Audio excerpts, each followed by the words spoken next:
Welcome. Business organisation and management का अपना ये चैप्टर चल रहा है। हम ब्लॉक 2 पढ़ाई कर रहे हैं आज।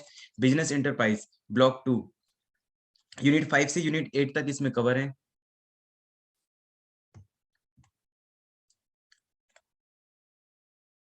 ये आपका मटेरियल है, स्टडी मटेरियल है बिजनेस एंटरप्राइज। ये सारा आपका इसमें एक्सप्लेनेशन है। सिलेबस कवर कितना होगा, आपका करिकुलम एक्टिव ये कितना होगा, ठीक है। Form of business organisation, business organisation से रिलेटेड में किसी से वॉलेंटरली कोई बताएगा कोई कि बिजनेस ऑर्गेनाइजेशन किस प्रकार के होते हैं। सोल प्रोप्राइटर क्या होता है, एचयूएफ क्या होता है, हिंदू अनडिवाइडेड फैमिली, या फिर partnership firm, company, joint family, joint ventures से रिलेटेड कुछ कोई बताना चाहेगा। यहाँ पे कोई स्टूडेंट्स हैं? सौम्य रंजन जी बताओगे आप? हैंड रेज करो, वॉलंटरी हैंड रेज करो, हम आपको वेलकम करेंगे। साधना जी ने बताना है, वेलकम। साधना जी को वेलकम करते हैं। Hello sir. हाँ जी, आपकी वॉइस क्लियर है। Okay sir. सोल प्रोप्राइटरशिप वो होती है जिसमें एक ही ओनर होता है। जैसे कि हमारी जितनी भी पर्सनल की शॉप्स होती हैं या कोई भी शॉप्स हैं, जैसे डेयरी हो गई, कपड़े की दुकान हो गई, ये सब सोल प्रोप्राइटरशिप में आते हैं क्योंकि इसमें एक ही ओनर होता है। वही पूरा दुकान देखता है, सारी चीजें मैनेजमेंट भी वही करता है और सब दुकान का बहुत अच्छा, ऑब्जेक्टिव। ठीक है। आपने सोल प्रोप्राइटर्स को बता दिया कि सोल प्रोप्राइटर्स ये होते हैं, ठीक है। तो ये टाइप ऑफ बिजनेस ऑर्गेनाइजेशन है जो आपने बताया ना, सोल प्रोप्राइटर। तो ये भी एक टाइप ऑफ बिजनेस ऑर्गेनाइजेशन है। इसके अलावा भी बहुत सारे टाइप ऑफ बिजनेस ऑर्गेनाइजेशन होते हैं और उसी चीज को हमने पढ़ना है। कोई बहुत ज्यादा डिफिकल्ट रॉकेट साइंस नहीं है अपने चैप्टर में। आज का चैप्टर बहुत ईजी होने वाला है। इससे पहले भी जो आपने यूनिट पढ़ी थी वो भी बहुत ईजी थी। तो हमने काफी बच्चों ने फीडबैक भी दिया था कि काफी अच्छा है, मतलब कोई ज्यादा मुश्किल नहीं है चैप्टर, तो हम ऐसे आराम से पास कर लेंगे। तो ये भी वही है। फॉर्म ऑफ बिजनेस ऑर्गेनाइजेशंस के हमने ऑब्जेक्टिव्स पढ़ने हैं, इंट्रोडक्शंस पढ़ना है। इसमें सोल ट्रेडर, देखो इसमें इन्होंने वर्ड लिखा है सोल ट्रेडर ऑर्गेनाइजेशन। उसके मेन फीचर्स क्या होते हैं, उसके मेरिट्स क्या होते हैं, लिमिटेशंस क्या होते हैं। साधना जी आप म्यूट कर लीजिए, हल्की हल्की आपके आवाज से आवाज आ रही है शायद, आप म्यूट कर लीजिए।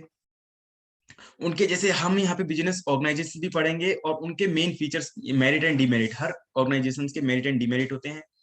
पार्टनरशिप फॉर्म्स ऑफ ऑर्गेनाइजेशंस, उनके features, classification, partnership deed, merit, demerit, joint Hindu family forms क्या होती हैं, लिमिटेड एलएलपी, एलएलपी जो है वो भी हमने पढ़ना है इसमें। कंपनी फॉर्म ऑफ ऑर्गेनाइजेशंस, अब कंपनी भी इसमें हम पढ़ेंगे।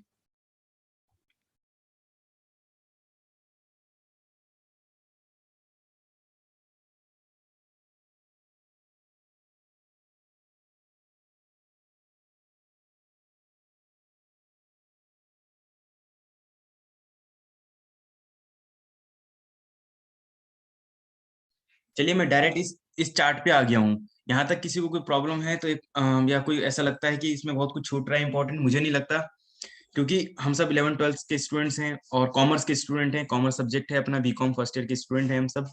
तो हम सबको मालूम है कि बिजनेस ऑर्गेनाइजेशन जो होती हैं उनको ऐसे इस तरीके से डिवाइड किया गया है, कोऑपरेटिव एंड नॉन कोऑपरेटिव। ठीक है, मैं ही एक्सप्लेन करूं या कंटिन्यू मैं ही बोलता रहूं, या आप में से भी पार्टिसिपेंट आपका ही होगा, वंस कुछ बोलना चाहते हो?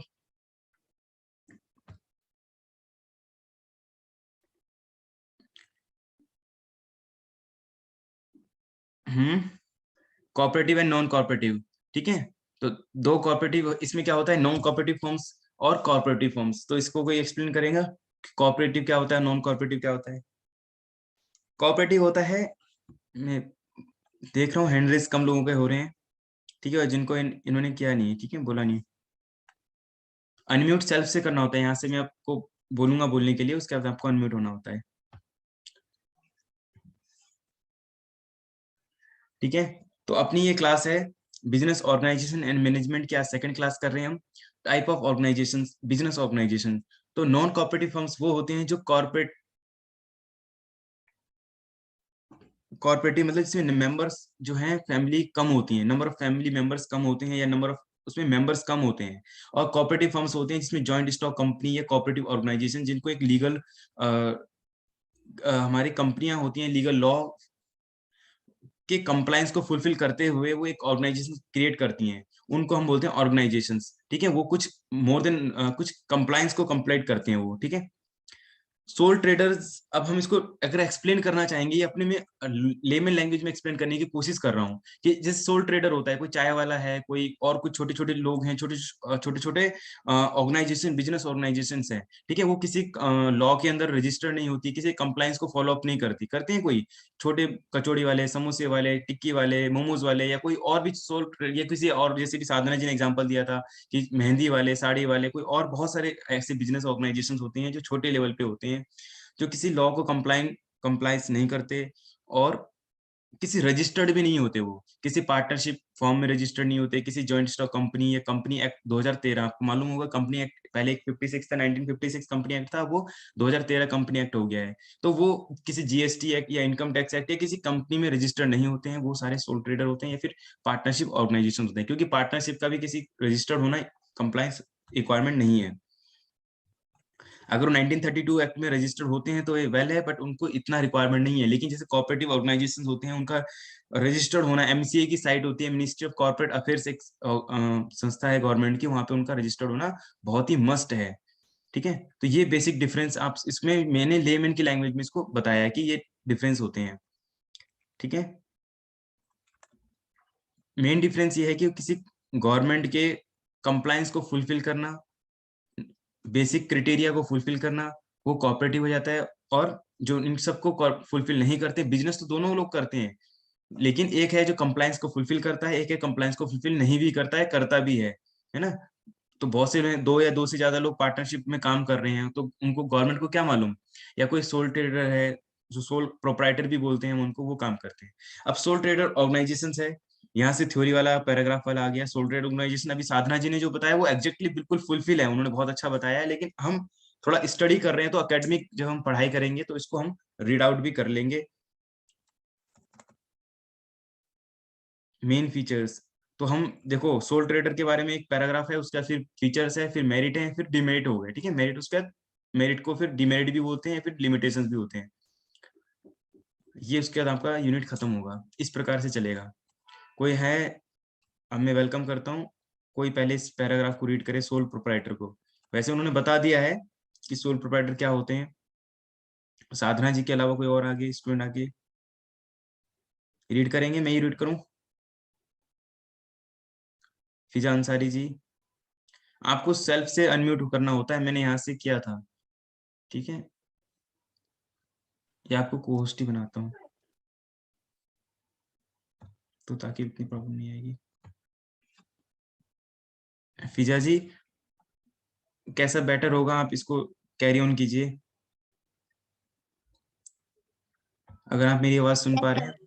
आप कैसे रीड, इसको पूरा पैराग्राफ रीड करना बेनिफिट होगा, क्योंकि देखो सोल ट्रेडर उन्होंने, साधना जी ने बहुत अच्छा बताया है, भी आपको सोल ट्रेडर एक्सप्लेन कर दिया है ना। आप भी इसको कैसे रीड आउट, कैसे कैरी आउट करेंगे, आप देख लीजिए, क्योंकि टाइम बहुत इंपॉर्टेंट होता है, टाइम से हमें इसको कोशिश करेंगे कि कंप्लीट कर लें।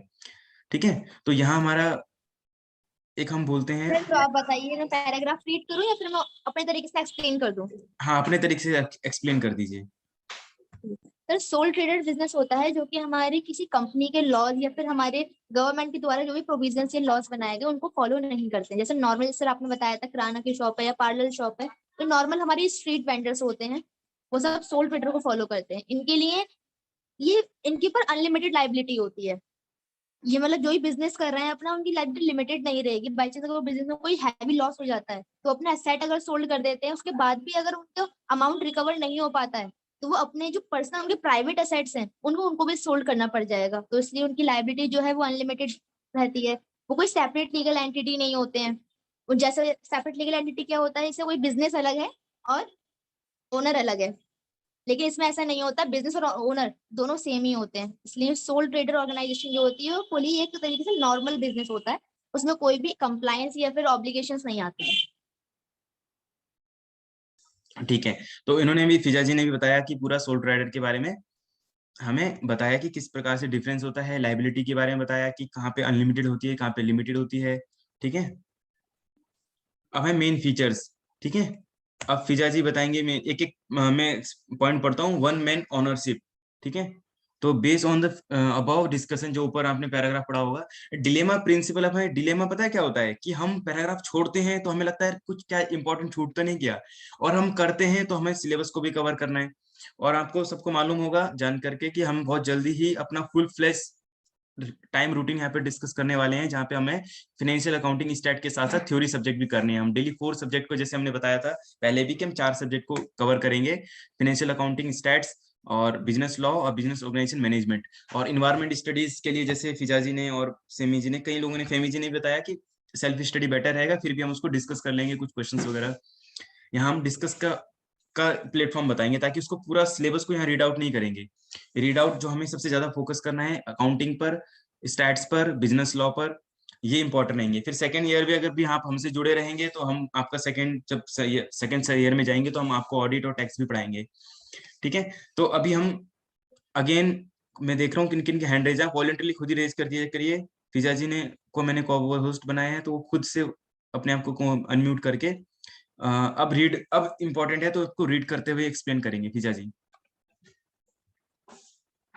ओके सर, मेन फीचर्स हमारे दे रखे हैं। तो फर्स्ट है one man ownership. The ownership lies with one person only, there are no associates और partners, he invest his own money and borrow from the friends and relatives. One man ownership नाम से समझ में हमें आ रहा है कि ओनर जो है वो सिर्फ एक सिंगल इंसान है, कोई अदर पर्सन या पार्टनरशिप ग्रुप नहीं है। वो अकेला अपने आप अपना बिजनेस जो है वो रन कर रहा है, वो अपने आप अपनी तरफ से जो है उसके पास मनी अवेलेबल है, चाहे वो बोरो कर ले अपने रिलेटिव से या बैंक से लोन ले ले, फिर उसके बाद जितना सेल्फ सेविंग्स है वो उन्हीं को इन्वेस्ट करता है, इसलिए वन मैन ओनरशिप है।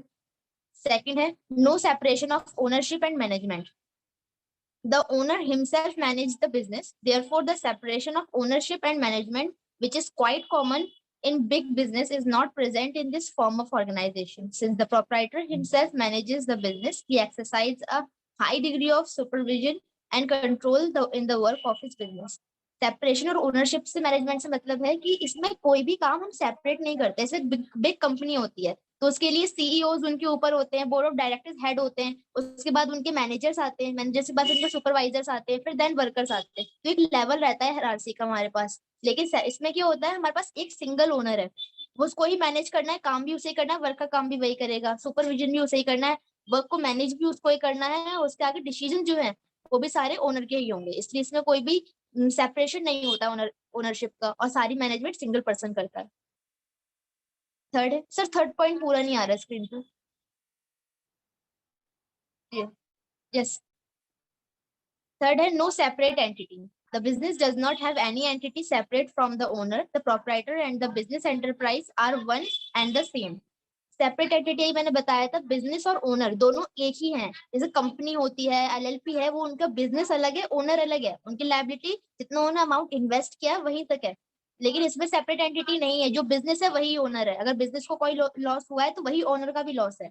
अगर ओनर की कोई प्राइवेट लायबिलिटीज की वजह से बिजनेस पे इम्पैक्ट पड़ रहा है तो बिजनेस पे भी इम्पैक्ट पड़ेगा, क्योंकि दोनों में सेपरेशन कुछ नहीं है, इसलिए नो सेपरेट एंटिटी। फोर्थ है all profits to proprietor.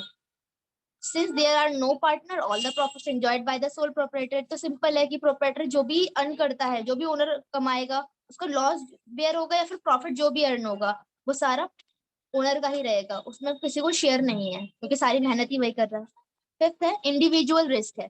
All losses in the business are borne by the proprietor himself. जितने भी लॉसेस कंडक्ट होते हैं वो उसी को बॉर्न करने पड़ेंगे। ऐसे पार्टनरशिप कंपनीज में क्या होता है, जो उनके पार्टनर्स हैं या फिर मेंबर्स हैं उनमें लॉसेस शेयर हो जाते हैं, लेकिन यहाँ पे सिंगल ओनर है, इसलिए जो भी रिस्क होगा, जो भी लॉस होगा, वो सिर्फ ओनर का होगा। सिक्स्थ पॉइंट आता है unlimited liability. The proprietor has an unlimited liability. This means that in case of loss even the personal property of the owner can utilized। the last line visible नहीं।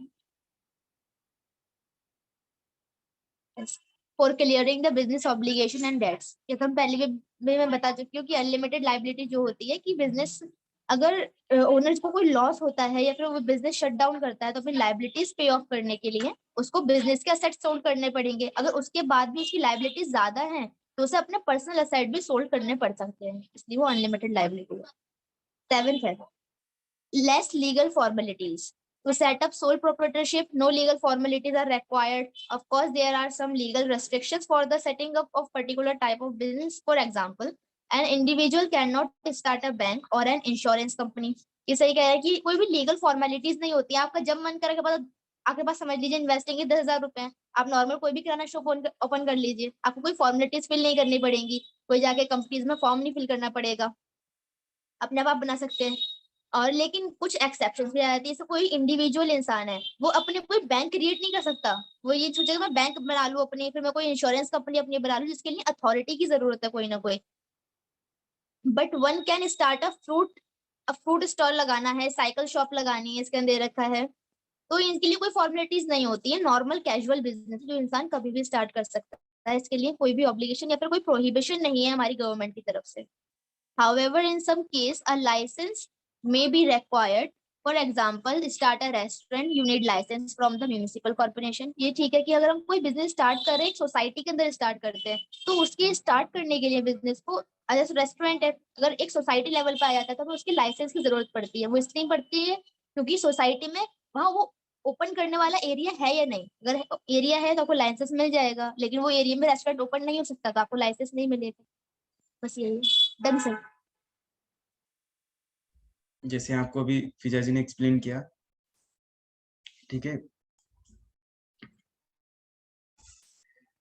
बहुत ही ज्यादा बढ़िया explain किया है। मुझे लगता नहीं कि किसी को कोई डाउट आना चाहिए, ठीक है, कि उन्होंने एक एक चीज को बहुत अच्छे से प्रिसाइजली एक्सप्लेन किया है और टर्म्स को बहुत ज्यादा ध्यान रखा है इन्होंने। लॉ की लैंग्वेज में है, वर्ड में, हर चीज में इन्होंने एक्सप्लेन किया है उस चीज को, ठीक है। One man ownership, one man ownership मतलब सोल प्रोप्राइटर में पॉसिबल है कि एक आदमी मालिक बन सकता है, लेकिन कंपनी में या किसी पार्टनरशिप में रिक्वायरी ही 2 लोगों की होती है। मतलब उनकी मिनिमम इलिजिबिलिटी कंपनी या पार्टनरशिप में क्या कहता है कि मिनिमम 2, जैसे कॉन्ट्रैक्ट में होता है ना कि 2 लोग होने मिनिमम चाहिए, तो यहाँ पे वहां पॉसिबल नहीं है, बट यहाँ पॉसिबल है, ठीक है। नो सेपरेट, यहाँ अपनी सारी चीज इन्होंने बताई है। अगेन फिर भी मैं डिस्कस इसलिए कर रहा हूँ कि फिर भी किसी को अगर एक आध कोई पर्सन भी छूट ना जाए।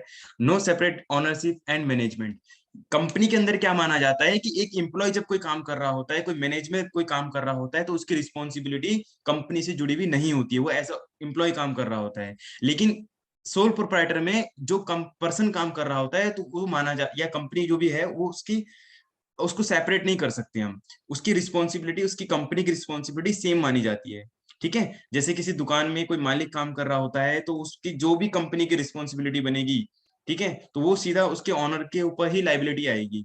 लेकिन किसी कंपनी के अंदर ऐसा नहीं होता कि मैनेजमेंट और जो ओनरशिप है वो दोनों सेपरेट होते हैं कंपनी के अंदर, ठीक है। सेपरेट एंटिटी, जैसे एंटिटी के बारे में हमारी लॉ कहता है कि सेपरेट पर्सन, जैसे लीगल एंटिटी बताई जाती है जो रजिस्टर्ड होती है एमसीए में या किसी पार्टनरशिप फॉर्म में या किसी और एक्ट के अंदर, उनको हम बोलते हैं एंटिटी। तो सेपरेट एंटिटी सिर्फ रजिस्टर्ड कंपनियों के लिए होता है, तो सोल प्रोप्राइटर को सेपरेट एंटिटी हम कंसीडर नहीं करते। जो भी कंपनी के थ्रू लाइबिलिटी बनेगी, लोन का, डेटर का, क्रेडिट का, जो भी होगा, तो सीधा सीधा उसके ऑनर्स के माथे पर आएगा, सारा बर्डन उसके ऊपर आएगा, यहाँ पे वो बच नहीं सकता। बट कंपनी के केस में ऐसा हो जाता है कि कई बार समटाइम कंपनी लॉस मेकिंग कंपनियां हो जाती हैं, और लॉस इतना ज्यादा होता है कि उनके लाइबिलिटी असेट से ज्यादा हो जाती है, लेकिन फिर भी जो उनके शेयर होल्डर्स होते हैं वो बच जाते हैं, क्योंकि उनकी लाइबिलिटी सिर्फ लिमिटेड तक होती है। ऑल प्रोप्राइटर टू, लेकिन जैसे बाकी पार्टनरशिप फर्म में, किसी और फर्म्स में क्या होता है, शेयर होल्डर्स बहुत ज्यादा नंबर ऑफ मेंबर्स होते हैं और बहुत सारे लोग होते हैं, तो पार्टनरशिप फर्म में भी होते हैं। तो यहाँ पे ऑनरशिप का मतलब है, सोल ट्रेडर आप पढ़ क्या रहे हो, सोल ट्रेडर पढ़ रहे हो, ऐसा ना कि पढ़ते पढ़ते भूल जाओ पढ़ क्या रहे हैं हम। ये देखो, ये पढ़ रहे थे हम, सोल ट्रेडर ऑर्गेनाइजेशन, ठीक है। सोल ट्रेडर ऑर्गेनाइजेशन कौन से होते हैं, जिसमें सोल पर्सन होता है, सोल मतलब होता है सोलो पर्सन, एक ही आदमी हो, वही सबके सर्वे सर्वा हो, वही चीज हो, ठीक है। तो वो पर्सन के लिए यहाँ पे प्रॉफिट्स भी शेयर करता है, लॉस भी शेयर करता है वो, ठीक है। नो सेपरेट एंटिटी पढ़ लिया, ऑल प्रॉफिट पढ़ लिया, इंडिविजुअल रिस्क पढ़ लिया, ठीक है। अनलिमिटेड लाइबिलिटी इन्होंने सब बहुत अच्छा फीचर ऑलरेडी एक्सप्लेन कर चुके हैं। लीगल फॉर्मेलिटीज वगैरह सब उसको ही बेयर करना है। मेरिट एंड डीमेरिट के बारे में बात करेंगे, तो जो अभी आपने एक्सप्लेनेशन किया है, यहीं से मेरिट भी निकल के आएंगे, डीमेरिट भी निकल के आएंगे। मेरिट के लिए अंसारी जी ने हैंड रेज किया है, कोई और हैंड रेज नहीं कर रहे, why why, the question is Y.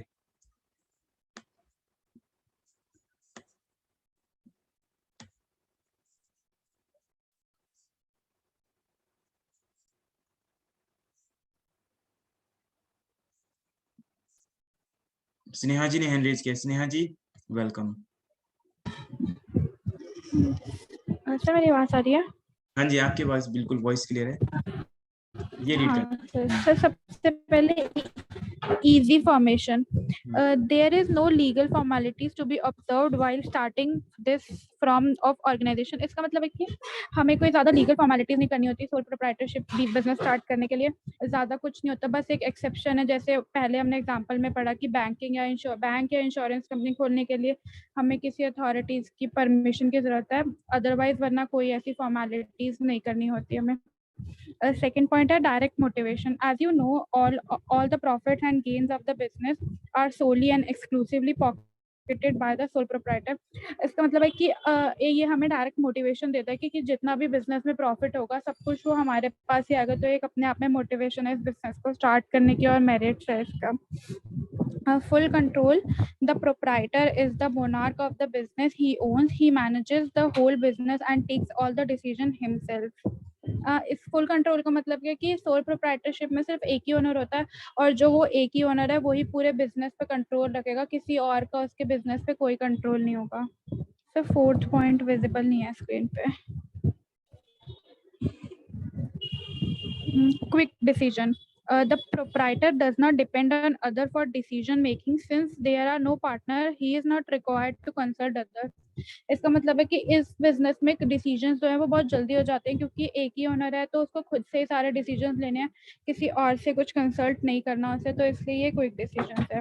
Flexibility in operations. Being a small organization, it is easy to bring changes in if situations or demands.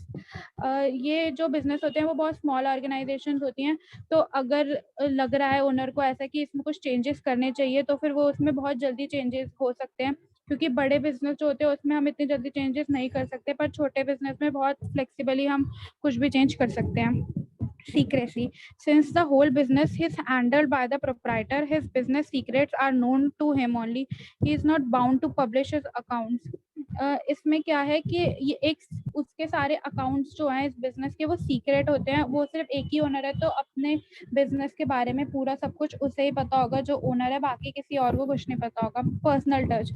When the proprietor handles everything relating to business himself, it is easy to maintain personal rapport with the customers. He can easily know their tastes, likes and dislikes and adjust his operation accordingly. इसका मतलब है कि जो owner है यहाँ पे business का वो कस्टमर्स के साथ पर्सनल टच में है, उसको पता है कि उसके कस्टमर्स को क्या पसंद है, कैसा पसंद है, और उनके लाइक्स और डिसलाइक्स के हिसाब से वो अपनी ऑर्गेनाइजेशन में चेंजेस कर सकता है।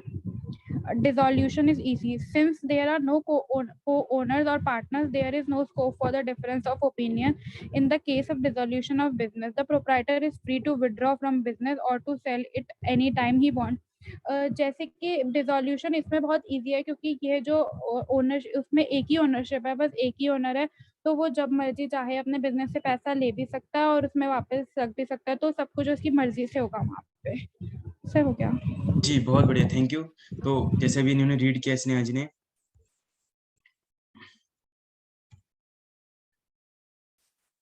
यहाँ से रीड करना स्टार्ट किया था मेरिट एंड लिमिटेशन। तो मेरिट्स अभी हम रीड कर रहे थे कि इनके बेनिफिट्स क्या क्या हैं।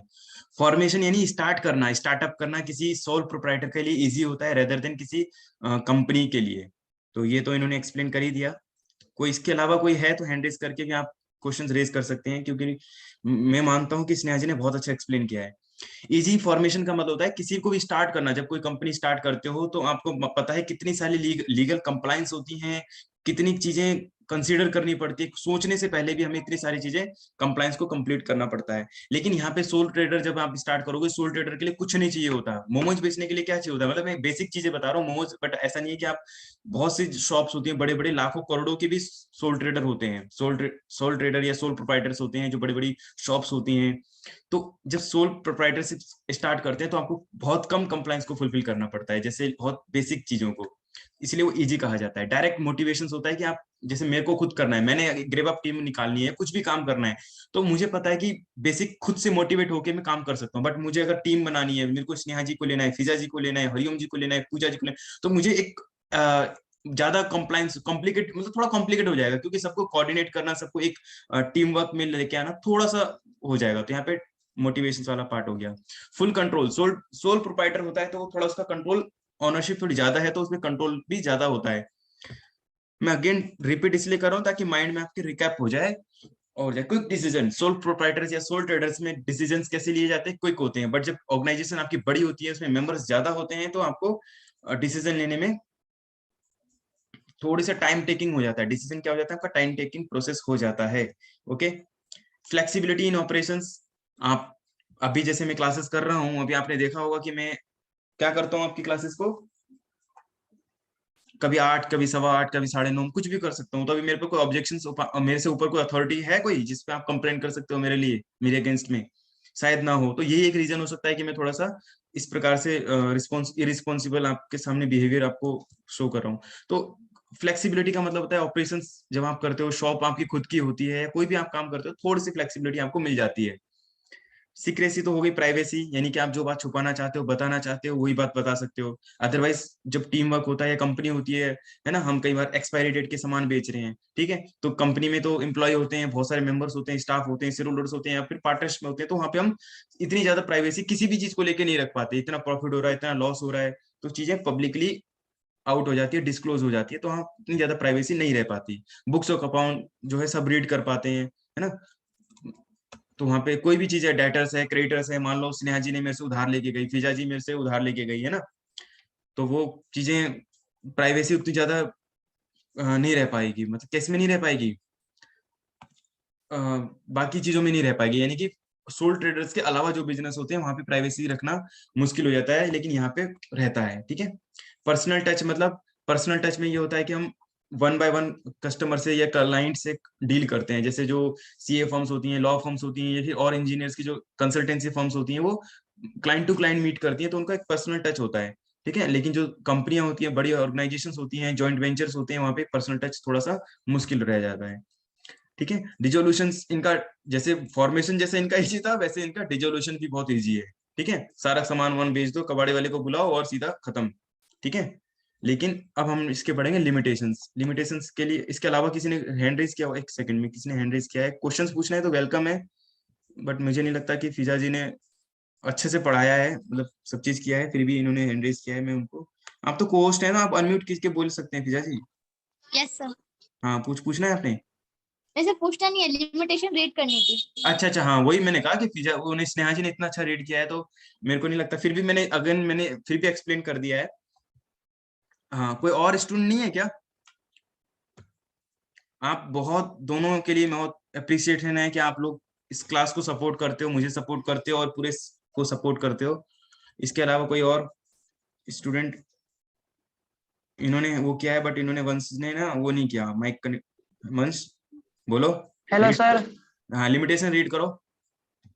Yes sir. हाँ, limited resources hmm, the capital and, एक अरे सेकंड, कहाँ चला गया?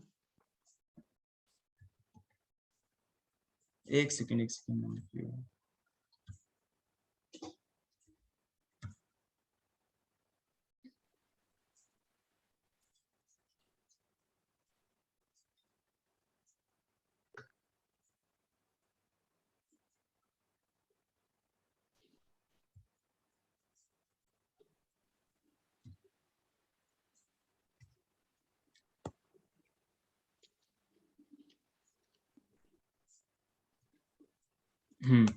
वंश जी यहाँ से रीड करो, लिमिटेशन पढ़ो सोल ट्रेडर्स के, ठीक है। Yes sir. Limited resources, the capital and other resources of an individual are always limited. The sole trader has to mainly rely on his own money and earning, or he can borrow if necessary from relative and friend. Thus, the provider has a limited capacity to resist fund. The market is difficult to plan or any large scale expansion. इसका मतलब है वे पूंजी अपने व्यापार के सदस्यों, मित्रों तथा रिश्तेदारों से प्राप्त हो सकता है। सही है सर? हाँ बिल्कुल। है, उसे सीमित अपनी मात्रा में पूंजी होती है और ये सीमित तक रहती है, मतलब लिमिटेड तक। अब पूंजी सीमित के कारण वह व्यापार पे विस्तार करने के असमर्थ रहता है। पूंजी की सीमितता इससे सबसे बड़ा दोष है। सही है सर? हाँ जी, हाँ जी, हाँ बिल्कुल, वेरी गुड, आगे रीड करो। ये मैंने अपने मतलब से बताया। Limited managerial capacity capability in the modern business, knowledge and skill in various fields like production, finance, marketing, etc. are required. It is not possible for a single individual to possess expertise in all these areas, so his discussion might not be balanced. इसका मतलब है कोई भी व्यक्ति समगुण संपन्न नहीं होता। यदि उनके पास पूंजी है तो कौशल नहीं, यदि कौशल है तो पूंजी नहीं। सर कौशल इस कारण है कि व्यापार के प्रति क्षमता सीमित होती है। और इसका मतलब क्या है डिस्कशन का? क्या पूछ रहे हो? डिस्कशन? हाँ यस, इसका हिंदी में क्या कहते हैं इसे? ये लास्ट इसके बाद सो हिज डिसीजन में नॉट बी बैलेंस। हाँ मतलब बैलेंस। हाँ चलो मैं अब ना, आप म्यूट हो जाओ, आप म्यूट को, आपको म्यूट करता हूँ मैं।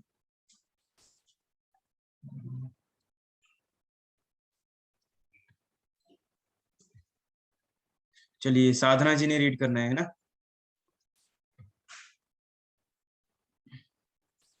साधना जी आगे थर्ड रीड करो, not suitable for large scale of operation.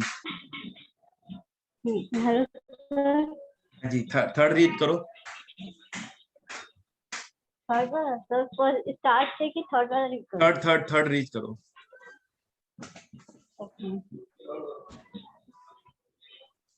Not suitable for large scale operations. Since the resources of the sole traders are limited, it is suitable only for small business and no for large scale operations. इसका मतलब है जो soul tradership होती है वो बहुत उसके resources limited ही होते हैं, तो वो बड़े पैमाने पे व्यापार करने में बहुत असमर्थ होता है। वो सिर्फ छोटे व्यापारी कर सकता है। बिल्कुल, बहुत बढ़िया, बहुत बढ़िया। ठीक है, मैं आपको म्यूट कर लूँ, अपने आप म्यूट हो जाएंगे। ठीक है, हाँ वेरी गुड, थैंक यू, आपने म्यूट कर लिया। ठीक है, तो इन्होंने थोड़ा सा वंस ही आप रीडिंग को इम्प्रूव करो, थोड़ी सी आपको इम्प्रूवमेंट की नीड है।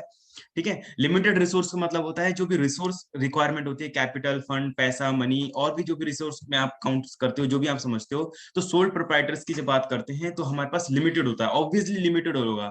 ठीक है, लेकिन जब हम बाकी अदर बिजनेस की बात करते हैं, वहां पे हमारे पास चांसेस है कि हम ज्यादा, जैसे अगर मान लो मैं अकेला कोई बिजनेस करता हूं तो ऑब्वियसली मेरे पास एक लिमिटेड रिसोर्स है, लेकिन मैं अपने साथ 10 लोगों को और टीम अप कर लेता हूं। जैसे अभी मेरे यहाँ पे क्लास के अंदर जितने मेंबर्स हैं, मैं उन सबको भी अपनी टीम बना लूं और कोई बड़ी कंपनी, जॉइंट वेंचर या कोई भी ऐसा पार्टनरशिप फॉर्म में जैसे स्टार्टअप करूं, तो वहां पे क्या होगा, आप सबकी एक टीम अप की सबके रिसोर्स आएंगे। पूलिंग ऑफ रिसोर्स बोलते हैं, जिसके अंदर जब रिसोर्स पूल करते हैं, एक पूल के अंदर लेके आते हैं, तो मैक्सिमम हो जाता है वो। ठीक है, तो ये लिमिटेड रिसोर्स एक लिमिटेशन है हमारे सोल प्रोप्राइटर्स का। सोल प्रोप्राइटर बिजनेस क्या करते हैं, या सोल ट्रेडर्स की बिजनेस की क्या होती है, क्या लिमिटेशन है? Limited resource. ठीक है, पहला लिमिटेशन है लिमिटेड रिसोर्स, फिर है दूसरा लिमिटेड मैनेजर कैपेबिलिटीज। क्या मैं अकेला मैनेज कर सकता हूँ सब कुछ? ऑब्वियसली लिमिटेड है। मैं एक चीज हैंडल कर रहा हूँ, मैं पीडीएफ देख रहा हूँ, मैं स्टूडेंट्स देख रहा हूँ, मैं ग्रुप्स चेक कर रहा हूँ, मैं ये भी चेक कर रहा हूँ कि किसी बच्चों की क्वेरीज हैं, किसी बच्चे ने और कुछ पूछना है, तो मैं सारी चीज क्या मैनेज कर सकता हूँ? ऑब्वियसली आंसर आएगा नो। आज जैसे अभी मैं फेमी जी को देख रहा हूँ, आज फेमी जी नहीं दिखाई दे रही मेरे को। ठीक है, तो बहुत सारी चीजें देखनी होती है, कौन बच्चा एब्सेंट है, कौन प्रेजेंट है, किसने क्वेरी पूछी, किसने अच्छा रीड किया। जो अच्छा रीड करता है तो मैं उसको अगेन यहाँ पे रिक्वेस्ट करता हूँ कि आप रीड करो, कि आपका रीडिंग मैक्सिमम बच्चों को अच्छे से समझ में आ रहा है। तो ये सारी चीजें मैनेज करना, या और भी अभी तो देखो, अभी तक मेरे लिए ये सब चीज मैनेजिंग है। तो इसी प्रकार से आप बाकी बिजनेस पे सोचो कितना सारा मैनेज करना होता होगा। डेटर्स को मैनेज करना, क्रेडिटर्स को मैनेज करना, सप्लायर्स को मैनेज करना, बायर्स को मैनेज करना, है ना। और विद इन ऑर्गेनाइजेशन, बाहर ऑर्गेनाइजेशन के बाहर legal, political environment, legal environment और फाइनेंशियल इन्वायरमेंट, कितनी सारी चीजें देखनी होती हैं। तो वो सारी चीज मैनेज करना सोल प्रोप्राइटर में, जहाँ पे एक मैनेजर है या खुद वो ऑनर है, तो वहां पे इतना पॉसिबल नहीं होता, या कह सकते हैं ये एक लिमिटेड कैपेबिलिटीज की लिमिटेशंस है। लेकिन यहाँ 2 या 2 से ज्यादा पर्सन होंगे तो एक पर्सन फाइनेंस चेक कर लेगा, एक क्रेडिटर को देख लेगा, एक डेटर्स को देख लेगा, एक सप्लायर्स देख लेगा, एक बायर्स देख लेगा, एक मैन्युफैक्चरर देख लेगा। इस प्रकार से क्या होता है, सबकी कैपेबिलिटीज इंडिविजुअल, सबके अंदर कुछ ना कुछ स्किल्स होती हैं, तो वो ज्यादा अच्छे से काम कर सकती हैं। Not suitable for large scale operation, आपको पता है, 1-2 एग्जांपल दीजिए large scale operation. For example railway है, मेट्रो है, एयरवेज है ना, हवाई जहाज जैसे हो गया, सिविल एविएशन वगैरह, आईपीएल हो गया, कोई एक इंसान आईपीएल चला सकता है क्या? नहीं, कई लोगों की टीम लग के तब आईपीएल चलता है। इसी प्रकार से मोबाइल्स के टावर्स वगैरह लगाने होते हैं, तो एक मोबाइल का कोई कंपनी जब खोलती, कंपनी जब फॉर्मेशन होती है, तो कितना करोड़ों रुपए का, जैसे जियो स्टार्टअप हुआ था तो कई हजार करोड़ रुपए उन्होंने इनिशियल इन्वेस्ट किए थे। तो ऐसे बिजनेस के लिए क्या वो खुद अकेला पर्सन कोई कर सकता है? नहीं। ये जो बड़े लार्ज स्केल ऑपरेशंस होते हैं, इसके लिए हम क्या करते हैं, ये सूटेबल नहीं होता। क्या सूटेबल नहीं होता? हमारा सोल ट्रेडर सूटेबल नहीं होता। सोल ट्रेडर सिर्फ छोटे जो लो स्केल या स्मॉल स्केल बिजनेस होते हैं, वहां पे सोल ट्रेडर सूट होते हैं। तो ये लिमिटेशन हमने पढ़े थे। तो अब आपको याद होगा कि हमने सोल ट्रेडर्स के फीचर्स पढ़ लिए हैं, मेरिट्स पढ़ लिए हैं और लिमिटेशंस पढ़ लिए हैं। ठीक है। अनलिमिटेड लाइबिलिटी होती है, यानी जो भी रिस्पॉन्सिबिलिटी होगी, डेटर्स क्रेडिटर्स, बिजनेस लॉस में जाता है इन फ्यूचर। है कभी ऐसा होता है कि आपने बहुत सारा इन्वेस्ट कर दिया है ना, बाद में फैशन में नहीं आता, आउट ऑफ फैशन हो जाता है, तो फिर बहुत ज्यादा लॉस मेकिंग भी हो जाते हैं। या इम्प्लॉय बहुत सारे होते हैं, तो उनका जो सैलरी होती है आउटस्टैंडिंग वगैरह सब बियर किसने करना है? एम्प्लॉय रख लिए, सेल्स इतनी नहीं है, तो फिर सारी उनकी सब कुछ सारा बियर करना होगा किसने? जो भी उसका ओनर होगा, सोल ट्रेडर को। लेस स्टेबिलिटी, इसकी स्टेबिलिटी के चांसेस ऑब्वियसली बहुत कम लगते हैं, है ना। जो बड़ी कंपनियां होती हैं, आपने बड़ी बड़ी कोका कोला, ये 150-200 साल से कंपनियां चल रही है, मैकडी चल रही है ना, केएफसी चल रही है, आपने देखा होगा रिलायंस कितने सालों से है। तो बड़ी बड़ी कंपनियां क्यों है? क्योंकि उनके अंदर ज्यादा मेंबर्स लोग हैं, इसलिए वो ज्यादा स्टेबल है। और बाकी सोल ट्रेडर देखा होगा, आज खुली दुकान कल बंद हो जाती है ना। कल का मतलब है कि कुछ 1-2 साल 3 साल बाद ऐसे। तो ये आपने डीमेरिट भी देख लिए इसके। ठीक है। और भी है इसके demerit. No checks and control, कोई चेक्स एंड कंट्रोल नहीं होता। जैसे कोई चेक चेक करने का मतलब कि कोई रुकावट कंट्रोल करने का, है ना, सोल ट्रेडर्स में कम होता है। बट पार्टनरशिप में क्या होता है, या दो से ज्यादा जब लोग होते हैं, तो एक दूसरे को, या ऑडिट होता है, बड़ी बड़ी कंपनी के ऑडिट होते हैं, या और भी चीजें, बुक्स ऑफ अकाउंट चेक किए जाते हैं, है ना, रिलायबल रिस्पॉन्सिबल तरीके से बुक्स मैनेज किए जाते हैं। तो ये सब कुछ ऐसी चीजें होती है जहाँ पे चेक्स एंड कंट्रोल कह सकते हैं नहीं होते। सोल ट्रेडर्स में नहीं होते। कुछ भी बना दो, लिखो नहीं लिखो, आज जो सेल किया लिखा या नहीं लिखा, सब मालिक के ऊपर है ना। Less scope of economies of scale, economics scale होता है लार्ज क्वांटिटी में। मान लो कभी अचानक से कोई डिमांड ऐसी आ गई कि अब हमें लार्ज क्वांटिटी में काम करना है, तो क्या सोल ट्रेडर पॉसिबल में है? सोल ट्रेडर्स में वो पॉसिबल नहीं है। कंपनीज में क्या होता है, शेयर इश्यूज करते हैं, फंड रेज करते हैं, तो वो काम भी कर सकते हैं। यहाँ कोई डाउट हो तो आप क्वेश्चन रेज कर सकते हैं। इसके बाद हम आगे रीड करेंगे। हमने ये डिस्कस किया है कि क्वेश्चन आंसर भी हम कवर करेंगे, लेकिन not right now, we will do it further at some time. Partnership form and organisation, इसको रीड करना है। पार्टनरशिप फॉर्म्स अभी हमने सोल ट्रेडर पढ़ लिया है, अब हम पढ़ रहे हैं पार्टनरशिप फॉर्म्स ऑफ ऑर्गेनाइजेशंस। मैं देख रहा हूँ किन्होंने हैंड रेज किया है, फिजा अंसारी एंड, चलिए फिजा अंसारी जी रीड करेंगे, आप रीड कीजिए। सर पूरा स्टार्टिंग से रीड करूं इसे? जी। Okay. Partnership form of organization. You have learned that the sole trader organization have limited financial resources, limited managerial ability and skills, and unlimited liability. In case of expansion, more capital and more managerial skills are required. At the same time, the risk will also increase. A sole proprietor may not be able to fulfill these or requirements. ये अभी हमें sole proprietor के बारे में बता रहे हैं कि हमें सोल, हमने अभी लास्ट टाइम पढ़ा अपना सोल प्रोप्राइटरशिप, उसके अंदर फाइनेंशियल रिसोर्सेज कम होते हैं, लाइबिलिटी अनलिमिटेड होती है, स्किल्स, एबिलिटी, स्टेबिलिटी सब कम होती है उसके अंदर। उसका एक्सपेंशन हम नहीं कर सकते क्योंकि हमारे पास ज्यादा कैपिटल नहीं होता, मैनेजरियल स्किल्स नहीं होती हैं, रिस्क ज्यादा होता है हमारे ऊपर। A person who lacks managerial skills may be having capital. Another person who is a good managerial may have not having sufficient capital. This call for a situation where two or more persons come together. ये बता रहे हैं कि एक person है solo, उसके पास क्या capital ज्यादा है, लेकिन उसके पास स्किल्स और नॉलेज नहीं है उस बिजनेस को लेके, और अदर पर्सन है उसके पास स्किल और नॉलेज तो पूरी है, मैनेज अच्छे से कर सकता है, लेकिन उसके पास कैपिटल नहीं है। तो इस तरह हमारी पार्टनरशिप काम आती है। This call a situation when two or more persons come together, pool their capital and skills, and organize the business. This types of business organization is called partnership organization. It grow essentially because of the limitation and failure of sole proprietorship. ये बताता है कि sole proprietorship जहाँ पे fail हो जाता है, किसी एक चीज का फेल हो जाता है, तो यहाँ पे से हमारी पार्टनरशिप स्टार्ट होती है। पार्टनरशिप बताती है कि जो दो लोग हैं, एक के पास कैपिटल है और एक के पास स्किल्स है, यानी दोनों के पास कोई ना कोई अमाउंट है, चाहे वो इंटेंजिबल हो या फिर टेंजिबल हो, बिजनेस को देने की दोनों के पास कोई ना कोई चीज है, एसेट है, तो वो लोग बिजनेस में लगाएंगे, एक अपना उसमें मैनेज करेगा, एक उसमें पैसा लगाएगा, तो बिजनेस अच्छे से काम करेगा। इसे ही कहते हैं हम partnership organisation. As defined by J.L. Hansen, a partnership is a form of business organization in which two or more persons up to a maximum of 20 join together to undertake some form of business activity. According to the Company Act 2013, the maximum person has been increased to 50. ये बता रहे हैं जो partnership act है, minimum 2 लोग तो चाहिए होते हैं। पार्टनरशिप का मतलब ही होता है पार्टनर मीन्स 2 लोग होने चाहिए, मिनिमम 2 लोग चाहिए, और ज्यादा से ज्यादा हम लोग अब से 20 कर सकते थे, लेकिन अब हमारी कंपनीज एक्ट में अमेंडमेंट आ चुके हैं, तो अब हमारे जो मैक्सिमम नंबर्स हो सकते हैं मेंबर्स के, वो 50 हो सकते हैं पार्टनरशिप के अंदर। The Indian partnership act 1932 defined partnership as the relation between persons who have agreed to share profit of business carried on by all और any of them acting for all. Definition हमें बताती है कि दो partners के बीच में, कोई persons के बीच में कोई ऐसा रिलेशन है, उस रिलेशन के अकॉर्डिंग वो क्या करते हैं, एक बिजनेस स्टार्ट कर रहे हैं, और बिजनेस कैसे है, वो अपने आगे आके उसके जो भी प्रॉफिट होगा उसको शेयर करेंगे, या तो उसमें से कोई एक इंसान काम करे, या फिर या फिर सभी लोग काम करें, या फिर एक इंसान काम करे सभी लोगों के बिहाफ पर। जैसे हमने ऊपर पढ़ा अभी एग्जांपल में, एक इंसान के पास कैपिटल है, एक इंसान के पास स्किल्स है, इसका मतलब ये नहीं है दोनों काम करेंगे। पहला इंसान तो सिर्फ कैपिटल दे सकता है, उसे चलाना तो आता नहीं है, यानी काम कौन करेगा, जिसके पास स्किल्स है, और जो सेकंड पार्ट में इसने कैपिटल लगाया उसके बिहाफ पर भी काम करेगा। तो इसलिए आती है लाइन की एक्टिंग फॉर ऑल और any of them acting for all. Line आती है बाकी, the uniform partnership act of the US defined partnership as an association of 2 और more persons to carry on co owner of a business for profit. एक और definition है USA के according कि जब 2 या 2 से ज्यादा लोग एक को ओनर हो, जैसे हमने सर अपने को होस्ट बनाते हैं, एक होस्ट होता है, एक को होस्ट होता है, दोनों होते ही ओनर ही हैं उस चीज के, तो मिलकर काम बिजनेस कर रहे हैं और बिजनेस में प्रॉफिट अर्न करना है और उसको शेयर करेंगे। आगे, based on the above definition, we can state that partnership is an association of 2 or more persons who have joined together to share the profits of business carried on by all or any of them acting for all. हमने lines ऊपर पढ़ी है कि 2 लोग होंगे, एक साथ काम करेंगे, प्रॉफिट अर्न करेंगे, शेयर करेंगे, या तो एक इंसान काम कर ले या फिर सभी लोग इकट्ठा काम कर ले।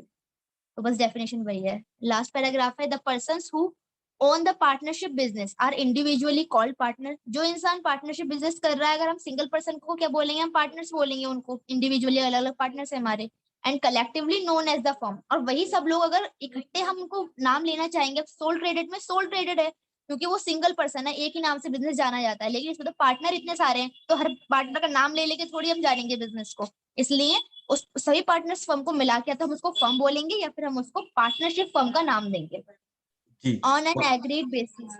एग्रीड करूं सर? जी ठीक है, बहुत बढ़िया आपने मतलब रीड किया। टाइम देख रहा था मैं आप सबको, ऐसा नहीं टाइम बहुत डिले हो रहा है, ऐसा तो नहीं है? चलिए बहुत बढ़िया फिजा जी, हम इससे आगे कंटिन्यू कल करें या अभी करना है, मैं फीचर्स करने हैं आज कंप्लीट? नहीं सर, इसकी शायद 4 लाइंस रह गई हैं इस पैराग्राफ की, ये कंप्लीट कर लेते हैं, फीचर्स कल करेंगे।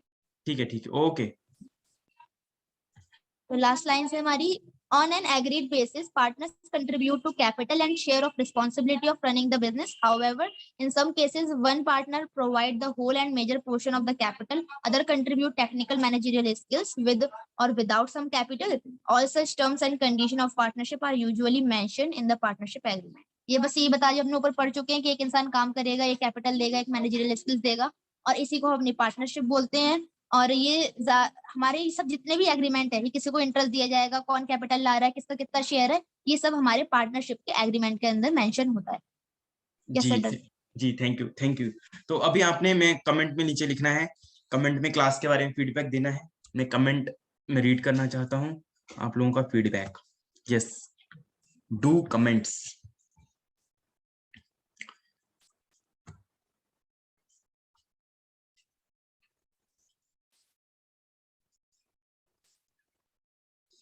मैं जो भी कमेंट्स करेंगे उनको मैं रीड करूंगा। जो अच्छे कमेंट करेंगे उनको गिफ्ट्स भी मिलेंगे, उनके असाइनमेंट हम बनाएंगे।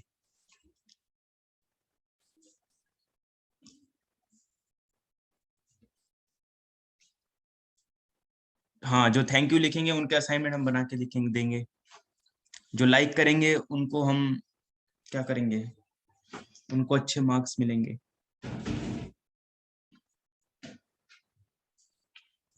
मुस्कान सिद्दीकी जी का आंसर है नहीं, नहीं।